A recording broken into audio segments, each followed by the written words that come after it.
સ્કંદ પુરાણમાં કહ્યું, અયોધ્યા, મથુરા, માયા, કાશી, કાંચી, યવંતિકા, પુરી દ્વારાવતીશ્ચૈવ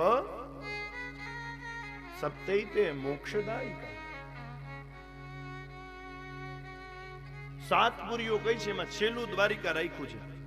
ઘણા બધા લોકોને એમ થાય કે દ્વારિકા ઓખો જગથી નોખો છે ને એટલે છેલ્લે રાખ્યો છે. નહીં, પણ તમે અયોધ્યા જઈ આવો, મથુરા જઈ આવો, માયાપુરી એટલે હરિદ્વાર જઈ આવો, કાશીમાં જઈ આવો, કાંચીપુરમમાં તમે જઈ આવો,